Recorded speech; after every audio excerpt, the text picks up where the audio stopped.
엠파이어 스테이트 빌딩에서 떨어뜨린 동전을 사람이 맞으면 어떻게 될까요? 롯데월드 타워 전망대에서 떨어진 동전이 사람을 죽일 수 있을까요? 이번 영상에서는 호기심 해결사에서 보셨을 수도 있는 애덤 세비지와 함께 이를 직접 실험해보려 합니다. No one hasn't heard that story.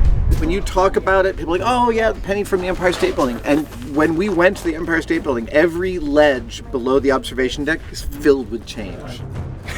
I just love the idea of all these people. They're not murderers, but they're like, it's probably not true. They're like throwing pennies over the side thinking it's probably not true. 1페니의 무게는 약 2.5g으로 총알 무게의 반에서 4분의 1 사이입니다. 공기저항을 무시한다고 가정했을 때 높이가 443m인 엠파이어 스테이트 빌딩에서 동전을 떨어뜨린다면 떨어지는 속력은 시속 300km까지 올라가게 됩니다. 이건 총알의 속력의 절반이나 되는 속력이죠. 호기심 해결사 프로그램에서는 동전을 이 속도로 쏠 수 있는 기구를 만들었었죠. Stephen Colbert shot me in the ass with it a few times. How did it feel? It's a baseball pitcher throwing a penny hard at you. Yeah. It'll sting. 하지만 동전 발사기는 낭만이 없잖아요. 중요한 건 꺾이지 않는 진짜 실험, 정말로 동전을 사람한테 떨어뜨리는 겁니다. 애덤과 함께 해보죠. That'd be great watching it bounce off your body. Yeah. Yeah. I say this thinking it's always been my body up till now. First one, Yep. I'll drop the pennies. We'll see where you're going to land. You're going to walk there. Yep. I'll throw a second one. That's good for you. Yeah. And then you're ready for the full dump. Yep.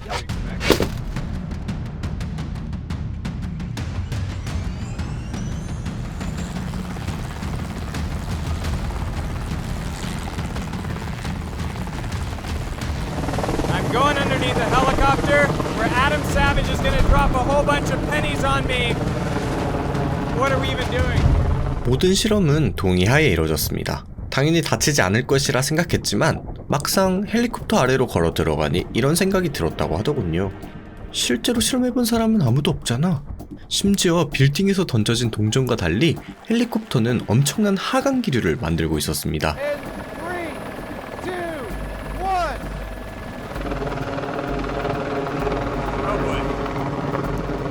I hear them landing around me. I start to imagine pennies gouging into my shoulders. You can see how tense my body looks. Ah! One hit my helmet! And 3, 2, 1. Ah! That hit my shoulder! Ah! That's really good. And 3, 2, 1. They feel like tiny little bullets. I feel like I'm gonna be bruised after this. Oh boy. Ah. Okay. Lay down, I'm going for it. Here we go, doing the whole thing. And 3, 2, 1.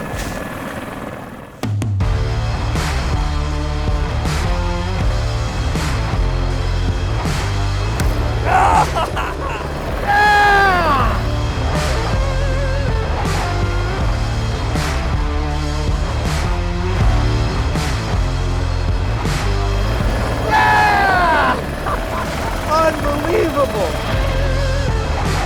There you have it. A penny dropped from the Empire State Building is not gonna hurt.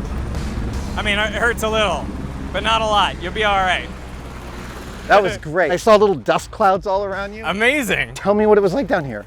I was terrified. I got out there and the rotor wash is so heavy. I'm like, maybe we haven't calculated for rotor wash. 높은 곳에서 떨어지는 동전을 맞으면 따갑긴 하겠지만 확실히 죽을 정도는 아닐 것 같네요. 그렇다면 왜 1페니 동전들이 위험하지 않은 걸까요? 그 이유는 바로 공기 저항 때문입니다. And I'll drop the two of them here, and hopefully they'll hit the ground at the same time. 달에서 망치와 깃털을 동시에 떨어뜨리면 어떻게 될까요? 달은 거의 진공 상태이기 때문에 두 물체는 달의 중력을 받아 같은 속도로 가속됩니다. 똑같은 정도의 가속이 이루어지고 땅에 거의 동시에 닿죠. How about that? 이 실험을 지구에서 똑같이 해보면 아무도 예상하지 못하셨겠지만 정말 놀랍게도 망치가 더 빨리 떨어집니다. 떨어지는 깃털을 자세히 보면 속도가 빨라지지 않는 모습을 관측할 수 있습니다. 전반적으로 일정한 속도로 떨어지죠. 이 속도를 종단 속도라고 합니다. 물체를 아래로 당기는 중력과 물체를 밀어올리는 공기 저항력이 같을 때 종단 속도에 도달하게 됩니다. 이 실험에서 망치와 깃털 중 더 큰 공기 저항력을 받는 건 뭘까요? 깃털이 떨어지는 속도가 느리니까 공기 저항력을 많이 받아 보여 깃털이라 생각하기 쉽습니다. 하지만 사실 망치가 더 큰 공기 저항력을 받고 있죠. 공기 저항력은 속력의 제곱에 비례합니다. 망치는 깃털보다 훨씬 더 빨리 떨어지고 더 큰 공기 저항력을 받게 되죠. 하지만 망치의 무게가 훨씬 더 무거워서 이러한 공기 저항력은 상대적으로 작습니다.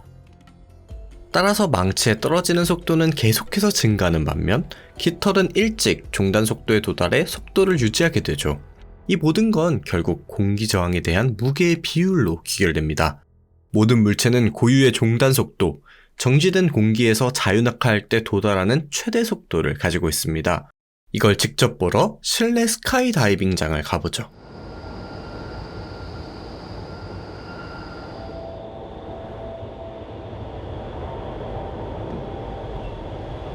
That was so amazing. That was totally wild. 같은 크기와 모양을 가진 물체들은 같은 공기 저항력을 받습니다. 이때 무게가 다르면 어떨까요? Here I've got two identical balls, but this one has water added to it, so it's heavier.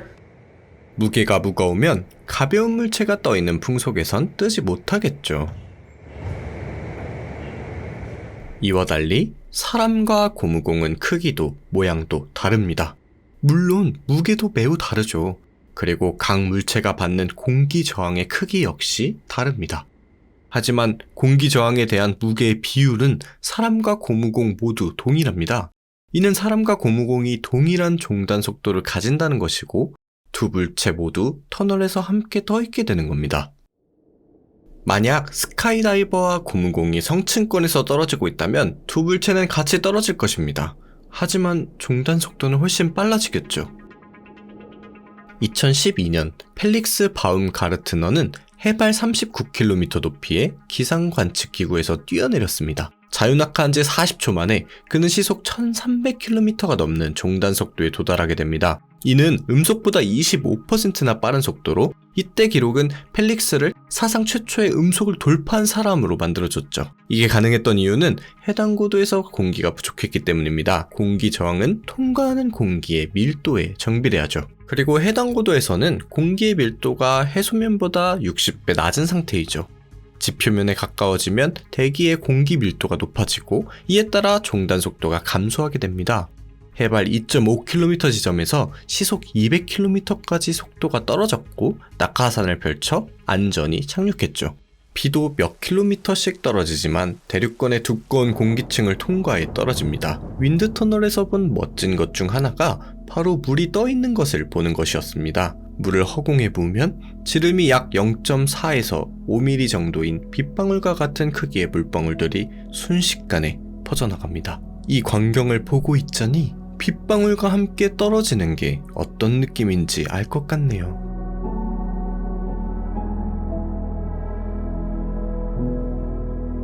빗방울은 시속 25km라는 낮은 종단 속도를 가지고 있습니다. 이에 맞춰 윈드터널의 풍속을 설정한 상태죠. 보시다시피 빗방울은 만화 속에 나오는 빗방울 모양이 아닙니다. 구형에 더 가깝지만 공기와 만나는 바닥 부분은 약간 더 평평합니다. 너무 큰 빗방울들은 납작한 가운데 부분이 부풀어 오르면서 낙하산 모양이 되었다가 더 작은 물방울로 쪼개지게 되죠. 따라서 빗방울들은 작고 피해를 주지 않습니다.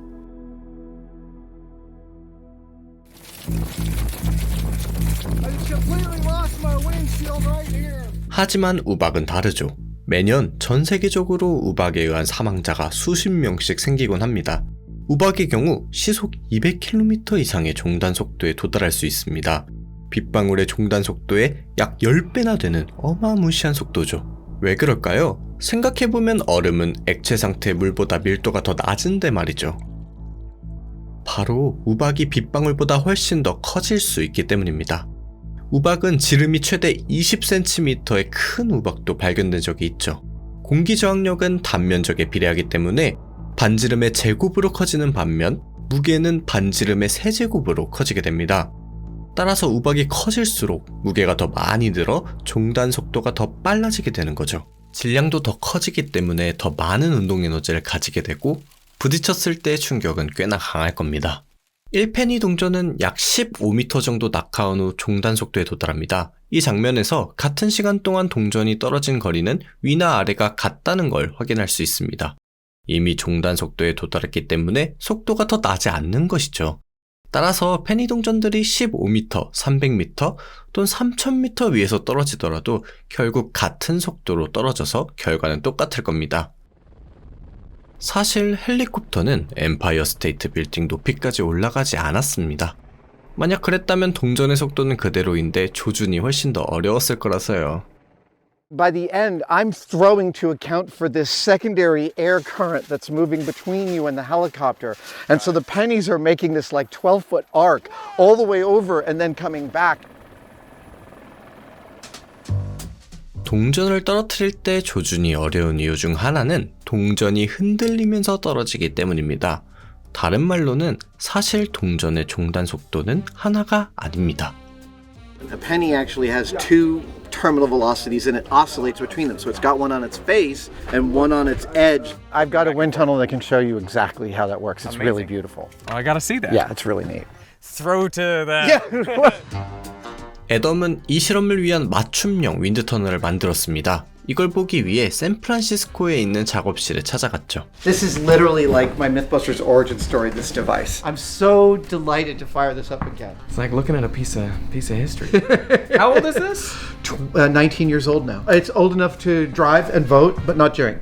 There's people watching this video, you know, who Yeah. weren't alive when Right. you were making this. 공기가 빠져나갈 수 있게 설계된 구멍으로 인해 이 윈드 터널 내부의 풍속은 조금씩 바뀝니다. 바닥 부분은 약 시속 100km로 시작해 위쪽에서는 시속 25km까지 낮아지죠. 종단 속도와 밑에서 불어오는 바람의 속도가 같으면 물체는 허공에 떠 있을 수 있을 겁니다. 그리고 윈드 터널의 위쪽에 막대에 의해 약간의 배합이 생겨서 동전이 회전되죠. 만약 동전이 정말 두 가지의 종단 속도를 가지고 있다면 종단 속도의 위치가 바뀌고 동전을 위아래로 왔다 갔다 할 겁니다. That's amazing to see it oscillate, right? I know! The fact that it goes up and down and then comes back up again. Yeah. Oh, Whoa. wow. Yeah. It was just like on its It was flat doing a face. little- It was just hanging out like that. 애덤의 채널에도 별도의 영상이 있습니다. 윈드 터널에 대해 좀 더 자세한 이야기를 하고 있죠. 한번 확인해 보세요.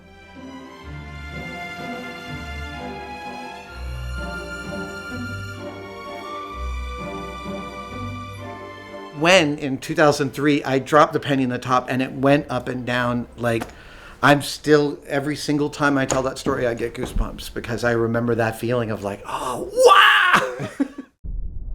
결국 페니가 위험하지 않은 이유는 종단 속도가 기껏해야 시속 80km이기 때문이죠. Yeah, it's not gonna hurt you. That's busted. Right. Sorry. I think I'm allowed to say that. Like old habits. 하지만 좀 더 공기역학적인 물체라면 아무래도 조금 더 높은 종단 속도를 가지게 될 겁니다. 볼펜은 어떨까요? 어떤 사람들은 볼펜이 고층 건물에서 떨어지면 치명적일 수 있다고 생각합니다. Yeah, a pen, a ballpoint pen. Is as dangerous as a penny is mythically dangerous? Yeah. Like that is meant to actually be lethal. It's worth really trying. 이 펜의 무게는 1페니 동전의 약 2배나 나갑니다. 단면적도 훨씬 더 작죠. 그래서 공기 저항에 대한 무게의 비율은 증가할 겁니다. 하지만 이걸로 충분할까요? 어떻게 될지 모르기 때문에 이 실험에서는 목숨을 걸고 대릭이 들어가진 않았습니다. 대신 제일 더미를 가져다 놨죠. Here we go. And 3, 2, 1. Oh, that's very close. Back up again. 3, 2, 1. Oh, very close. Very close. Here we go. 3, 2, 1. Oh, almost. Okay. 3, 2, 1. Oh, almost. 3, 2, 1. Okay, last one. 3, 2, 1. Oh, almost. Did not get it in. That might be it. Yeah, we're out of pens. Out of pens. The second to last drop, we had almost no crosswinds at all. So they dropped perfectly down and kind of hit right below where we were, and they were all cattywampus. If the myth was true, I would expect to see this everywhere, right? Yep. That's what I would expect to see. And I don't see a single one, and I didn't after we dropped them all. Are you gonna call it? I will, sure. I'll come back out of retirement to say busted. Pens are not dangerous, falling from tall objects. Ballpoint pens with their caps off. Yeah. 얇은 금속 펜은 위험할 수도 있지만 이런 플라스틱 펜은 높은 종단 속도를 가지기에는 무게에 비해 너무 많은 공기 저항력을 받는 것 같습니다. 공기 저항에 대한 흥미로운 점 중 하나는 물체의 단면적뿐만 아니라 전체 모양도 중요하다는 겁니다. 전체 모양에 대한 종속성을 항력계수라고 알려진 하나의 숫자로 표현할 수 있습니다. 항력계수는 공기가 와류를 만들지 않고 물체 주위를 얼마나 원활하게 흐를 수 있는지를 나타낸 수이고 낮으면 낮을수록 공기 저항을 덜 받는다는 겁니다. The word bullet comes from the French boule, meaning ball. So a boulette is a small ball. 총알을 예로 들어보죠. 초창기의 총알은 구의 형태였습니다. 하지만 구체 항력계수는 0.5입니다. 따라서 사람들은 항력을 낮출 수 있는 모양을 고안했고 현대의 총알 모양이 되었죠. 총알의 항력계수는 0.1에서 0.3입니다. So drag coefficient is the reason a bullet is no longer a boulette. 그렇다면 고층 빌딩에서 총알을 떨어뜨리면 어떻게 될까요? 기대하시는 결과는 아닐 겁니다. 총알이 뾰족한 부분이 아래로 떨어지는 대신 흔들리다 옆으로 떨어질 겁니다.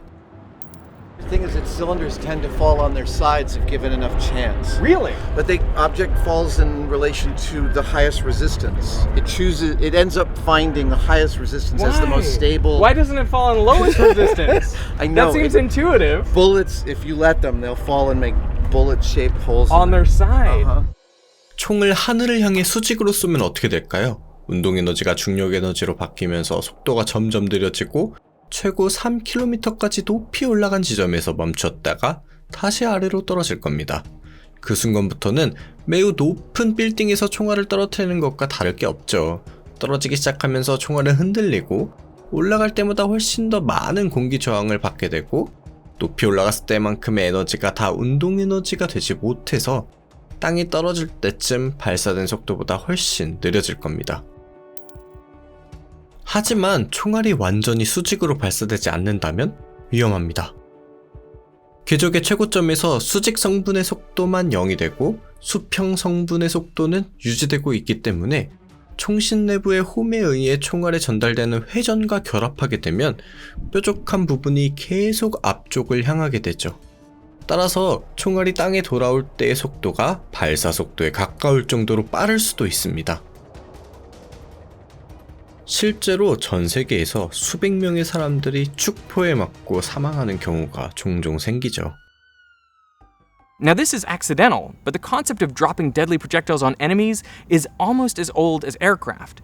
In World War I, these little pieces of metal were dropped out of planes, and they look like nails with little feathers on the back to make sure they fall straight. They're called fléchettes, which is French for little arrow, but some were up to 15 centimeters long. That is great. I totally want to make a thing that shoots these. And how big were these things? They're about the size of a dart, a little heavier than a standard pub dart, and there were like endless different shapes. From a military perspective, the advantages were they didn't require any explosives, and they were cheap to produce and deploy at scale. They could pierce helmets, leading to enemy casualties and some nasty injuries. They found darts that had gone through a rider and his horse. That's insane. But I also just love the idea of a guy in an open cockpit, cloth and wood plane, just hurling handfuls of darts out. That is like a 10-year-old's idea of warfare. Right? Then I'm gonna hit him with darts. Later, the US created similar weapons called lazy dogs, which were a bit heftier, used in the Korean and Vietnam Wars. The damage they inflicted was indiscriminate and unpredictable, but at least they didn't leave unexploded ordnances in the field. And militaries continue to use kinetic projectiles to this day, for example, to make precision strikes on terrorist leaders. Falling objects are also dangerous in civilian life. Nearly 700 Americans die each year by being struck by a falling object. These range from loose tiles and bricks to falling construction tools, falling rocks and tree branches, and even icicles. Death by icicle is rare, but they were a serious enough concern that in the winter of 2014, streets around New York's One World Trade Center were closed due to the danger caused by icicles hanging on the building. So, which projectiles are lethal and which aren't? Honestly, a lot of them are. The lower limit of the energy required to fracture a human skull is around 68 joules, so anything that has kinetic energy greater than that is very likely to kill you. A raindrop at terminal velocity with its tiny mass will only deliver 2/1000th of a joule. A falling penny has about 1/5 of a joule. But a baseball and the largest hailstone measured deliver more than 80 joules. That is plenty to crack your skull. In 2014, a man was killed when he was hit by a falling measuring tape that had fallen 50 stories. And this is just calculating for blunt force trauma. The energy stored in a falling fléchette is not enough to crack your skull, but it can apply a large force to a very small area. So yeah, a penny falling from the Empire State Building won't kill you. A pen likely won't either. Anything that weighs a few grams and isn't aerodynamic isn't going to be fatal. But objects that weigh more than a few hundred grams, traveling at terminal velocity, are likely to be deadly. 그렇다고 창밖으로 동전을 던지시면 안 됩니다, 여러분.